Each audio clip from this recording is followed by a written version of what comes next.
Yo guys, it's Sif here. Welcome back to a brand new video. Welcome back to the channel. Today we're with a different type of upload, obviously, because the Premier League season has just ended. Thank God, because let's be real here. If we're talking about the longevity of the season for us Chelsea fans, nah, it was not a good season. It wasn't a good enough season. It was good towards the end, but for the majority of the season, not good enough, especially for our standards. So we are going to be talking about the big topic right now. The big topic everybody's talking about, especially to do with us Chelsea fans, is Pochettino staying or is he going? Poch in or Poch out? Well, I'm going to give my thoughts on it. Everybody's giving their thoughts on it. I've been hoping to do this video since the end of the season, so this is the video we're going to go with today. So before we do get into the video, please like, subscribe, hit the bell notification so you're notified every time I load a video. First link in the description is my streaming channel, obviously, so go and check that out. It'd be very much appreciated. And yeah, let's jump straight into the video. By the way, I'm wearing a hat because my hair's a mess. My hair is an absolute mess. So let's jump straight in because we've got a lot to talk about. We've got not many positives, but some negatives. And we're going to try and combine them in. So let's start off with the positives in a way. So things that haven't really gone in Pochettino's favour in that sense, or stuff that is positive to do with Pochettino. So let's jump straight into it. Let's go with the transfers. The transfers is the first thing we're going to start with, because obviously Pochettino's been here in the summer. He's been here in the winter transfer as well, the January transfer window. And we've heard stuff about, you know, Pochettino wants this player. Like in the summer, we heard that Pochettino wanted Manuel Ugarte, and he wanted Gabriel Viega or Viagra, I don't even know, you know what I mean? But he wanted players like that. He wanted to keep players like Mount. He wanted to give Gallagher a 5-year contract and stuff like that. Well, Mount's not here. Vieira's not here. Ugarte's not here. Instead, we've got Caicedo and Palmer instead. I mean, that just proves that, you know, Pochettino was in the wrong in that sense. But, like, I get it. If you want a manager to stay, if you want a manager to do well, he's got to have his own players. But is this a thing that goes into the... Is this a thing that is the owner's fault for appointing a manager who clearly doesn't suit the squad of players that we've got, or the squad of players we want to go with? I'm not too sure, but transfers haven't really gone in his favour. He hasn't really had an input on transfers, which is a bit unfortunate. But at the same time, like I said, you hear about the names of the players that we could have potentially got instead of the players we got, and you think it's a massive downgrade. It's a massive downgrade. You know, Manuel Ugarte is struggling in League One, playing for the best team in League One. He's struggling. Vieira's struggling in Saudi League. Like, do you know what I mean? Like, we got players like Caicedo and Palmer who have been brilliant, revolutionary to this Chelsea team. So I guess that's something that's not gone in his favour. But at the same time, if we gave him those transfers, would we have been in the same spot? I'm not too sure. And the other thing, which is the last thing I'm going to talk about positively wise on Pochettino, is the team unity. The team unity, he hasn't lost the dressing room in that sense. Because you watch games that we played this season, you watch, you know, the Man United game where we were 3-2 down and we came back. It literally with 2 minutes of the game left to play and we ended up winning the game. Do you know what I mean? Like, you can tell in these games, especially the last couple games of the season, he hasn't lost one player in the dressing room. Everybody in that dressing room is backing him. And in that sense, do you really want to sack a manager that has a full-on backing from the dressing room? This is me saying it, and I've been Poch out for the whole season. You all know full well I'm not a big fan of Pochettino. Not as a person, but as a manager, I'm not a big fan of him. I think he's a nice person.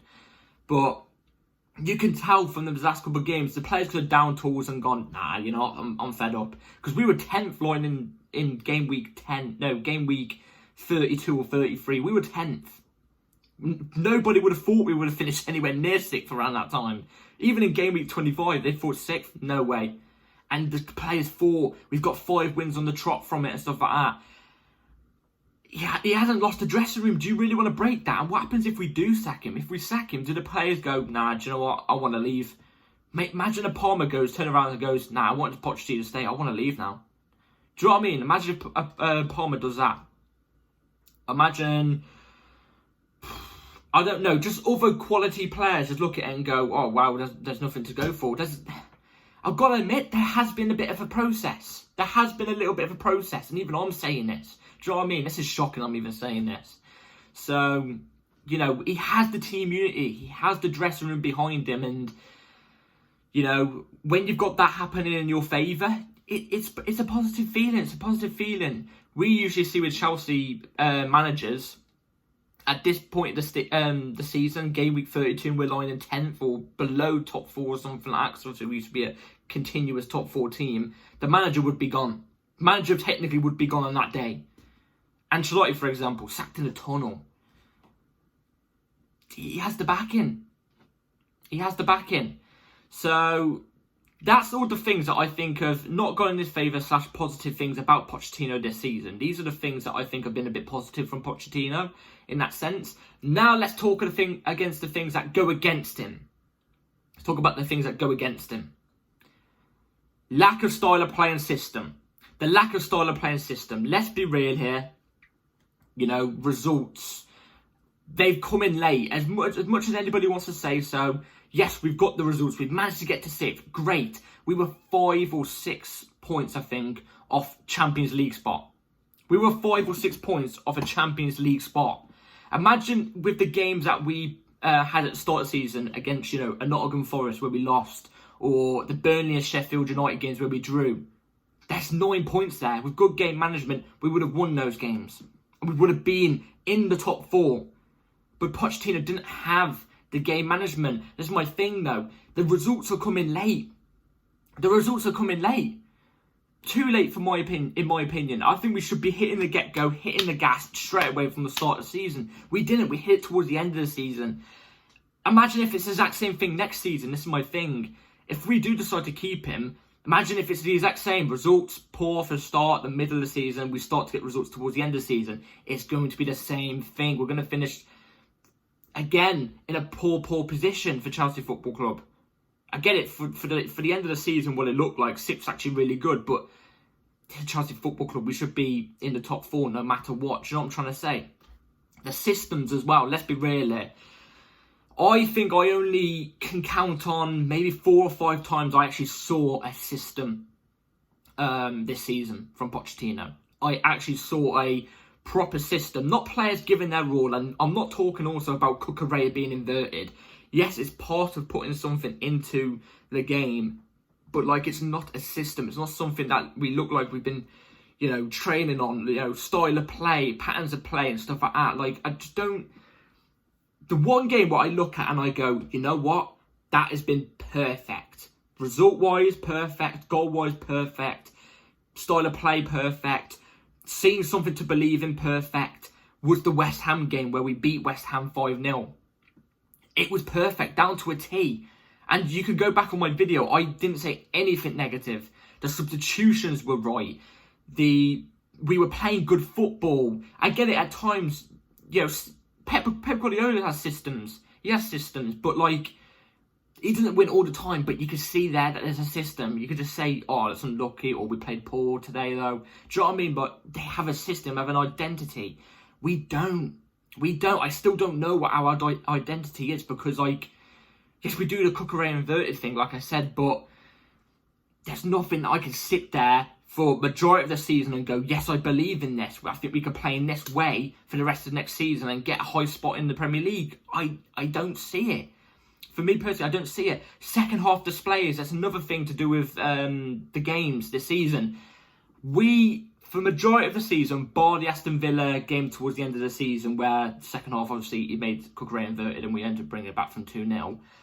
Bar that, second half, we've been disgraceful. I don't know what Pochettino says in the bloody dressing room. I don't know what he says. Did he put on some depressing music? I don't know. What does he do? Because every player comes out and it's lackluster. They don't want to get on the ball. We don't put as much energy into it. Do you know what I'm trying to say? And it comes in as well. It plays a part in the second half displays as well. Obviously, at times we play poor in the first half as well. But like second half displays, it's majority of the time. But late substitutions. He puts on substitutions too late. 80th minute. It was only towards the last 6 games of the season, we started seeing 60-minute subs, 70-minute subs, 80-minute subs. Do you know what I mean? Too late to impact the game. Even against teams where they're not as good as us. No offence to teams. You know, he's putting on players 80th minute and we're struggling in the second half. Our players look like they're gassed of legs. and we're putting the players on in the 85th minute. It's like, what's the point? You've got players on there that can impact the game, even to a certain degree, and you're not bringing them on. I can get it with the injuries we had towards the end of the season, you know, that time where we literally had only 11 first teamers and we had a whole bench of,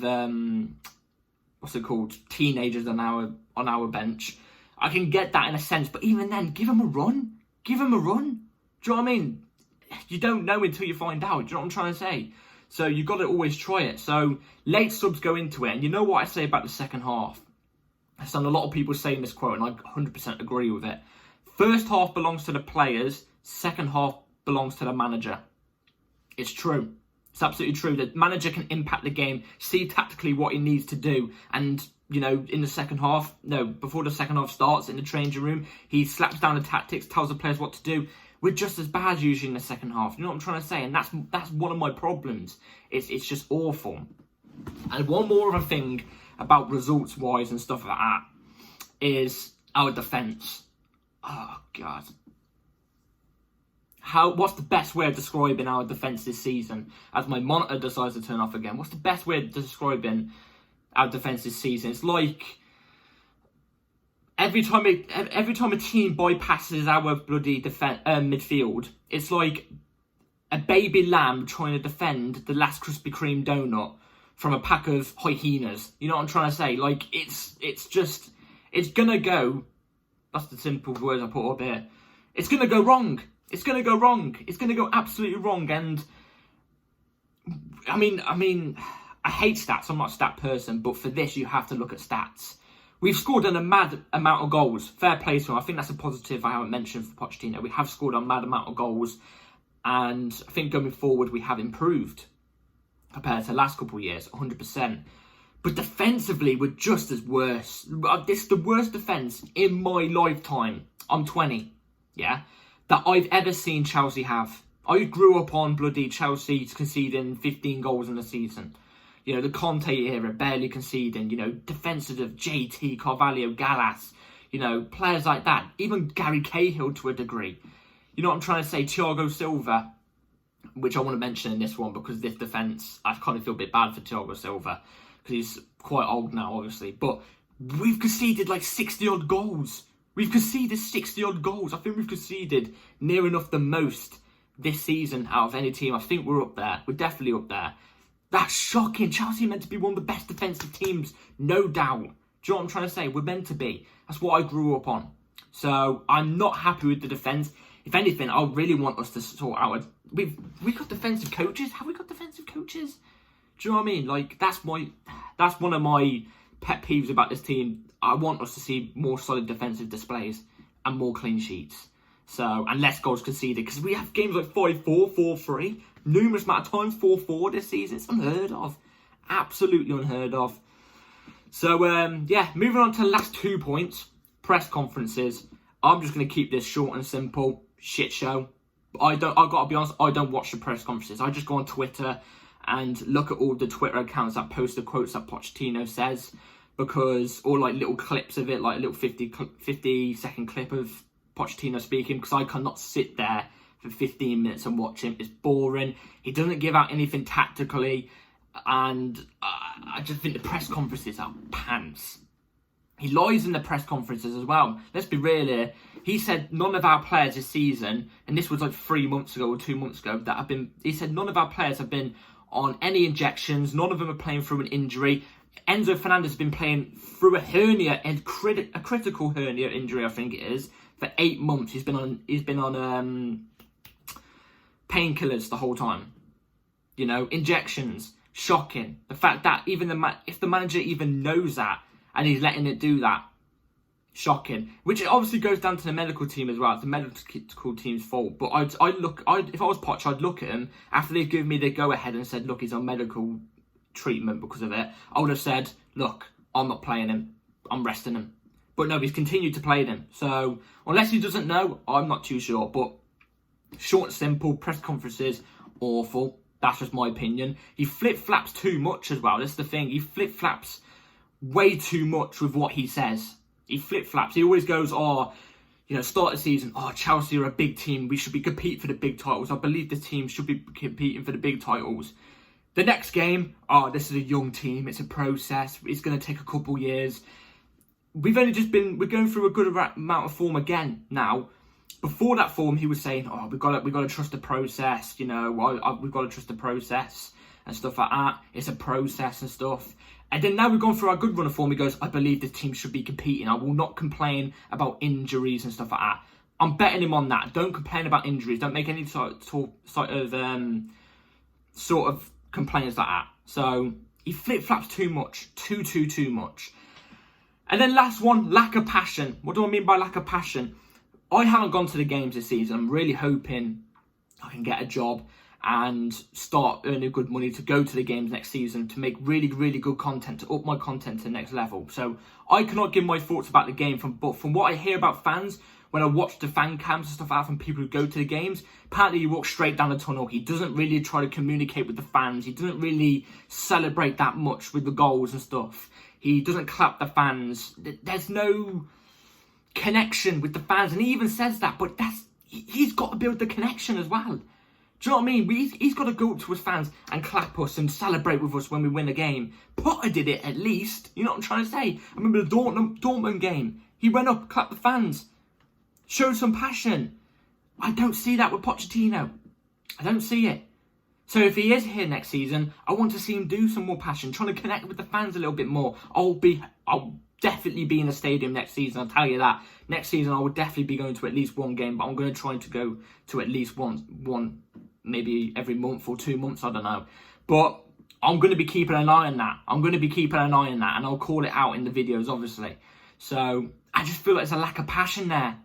After the end of the season parade thing we did, apparently he went straight down the tunnel. That's what I read from people on fan cams. He went straight down the tunnel.